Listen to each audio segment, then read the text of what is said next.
One touch passing in a square, step 1. Okay guys, we are going to carry out the following drill. We play forward, back, diagonal, lateral, and then into the path of the next player. Start. Forward, back, diagonal, lateral, and into his path. And now the next. And play the final pass into his path. Tief in den Lauf spielen jetzt. Weiter, weiter. Ja, Richtung Hütchen da unten. Und stark, stark in den Lauf. Das ist sehr gut. In this basic drill for one-touch passing in a square, all the players move counterclockwise to the next corner of the square after the passing sequence, and the last player runs with the ball to the starting point. One-touch passing in a square, step 2. The same drill with shorter distances. The passing sequence is now much faster. Forward, back, diagonal, lateral, and into his path. These are again the 5 passes in this drill. Change the size of the square frequently so that the players constantly have to adjust to new distances. This helps them to develop a feel for different passes. This drill is all about fast, precise passing in a small square.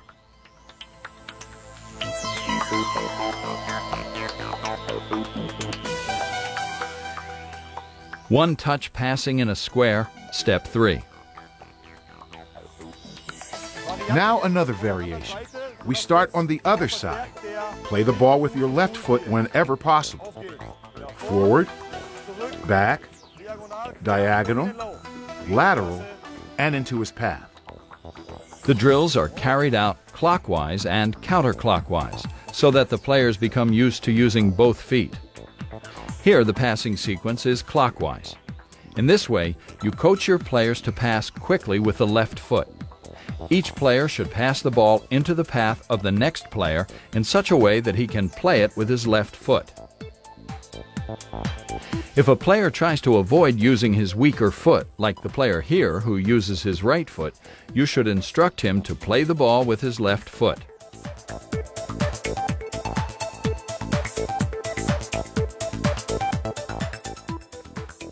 One-touch passing in a square, step 4.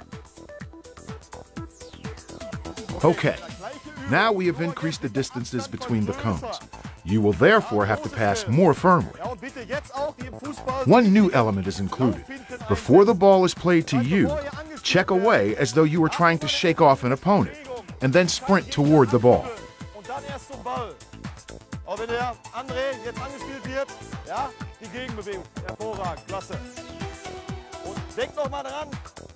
Always remember to play the final pass firmly into the path of the next player. Check away. Pass. Lay the ball off. Diagonal. 1, 2. Great. And the next.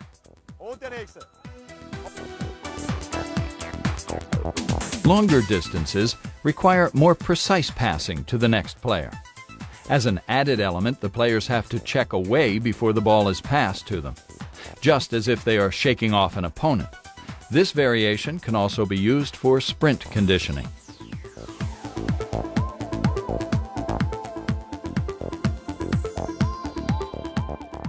One-touch passing in a square, step 5.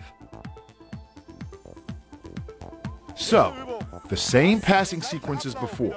Forward, back, diagonal, lateral, and into his path. But now with a shot at goal. You can either shoot or try to take the ball around the goalkeeper. Players love goal-scoring drills. As soon as they have grasped the running and passing lines, a one-touch combination should be followed by a shot at goal.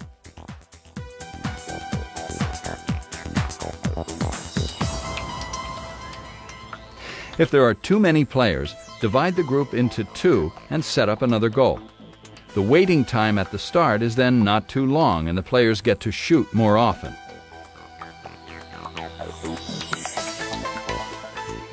One touch passing in a square, step 6. We start now from another position. The sequence is the same and ends again with a shot at goal. Let's go. Forward, back, diagonal, lateral, into his path, and shoot.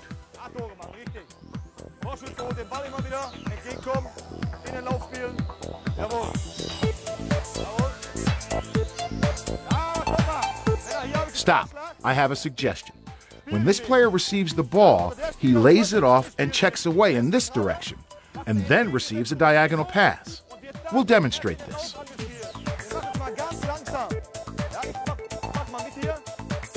I lay the ball off, check away, and now comes the pass into my path.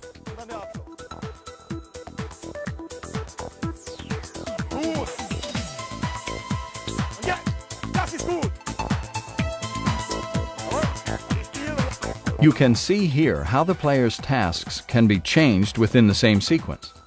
If the start of the sequence is moved to the diagonally opposite corner, the striker does not start straight in front of the goalkeeper, but runs parallel to the end line. This enables the players to practice shooting on the turn, in this case with the right foot. If you want to practice shooting with the left foot, just set up the drill from the other side.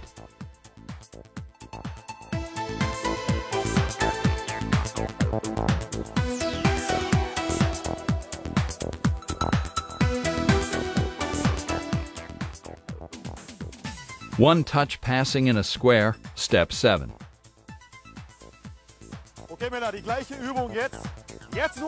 Okay, now we are going to set up a small competitive game with the same passing sequence.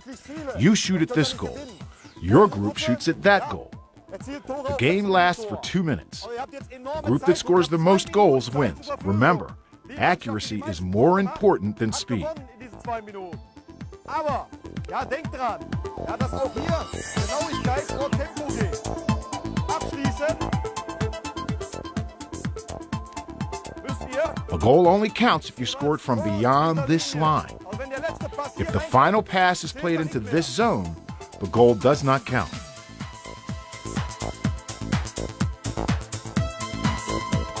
Now, again, guys, play as fast as you can, but try to be precise.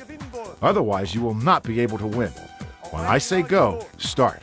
And go.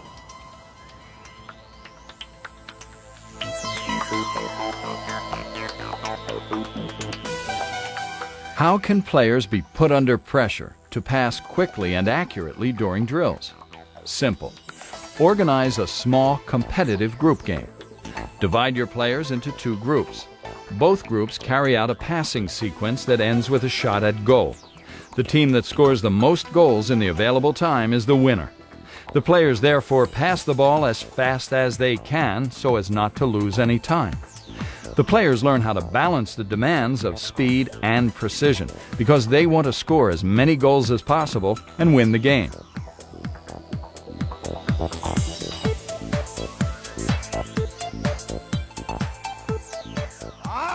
The team on the right is leading 6-4.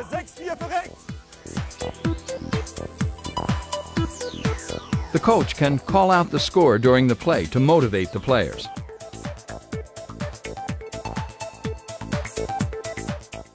Here we can see that the players pick the ball quickly out of the net and run back to the starting position with the ball at their feet, so that they lose as little time as possible.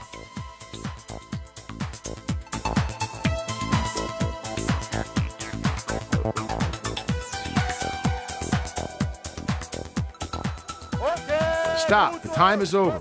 18-16 for the team on the right. 8:6 für die rechte Seite. Glückwunsch, Jungs. One touch passing in a group of 8. Step 1.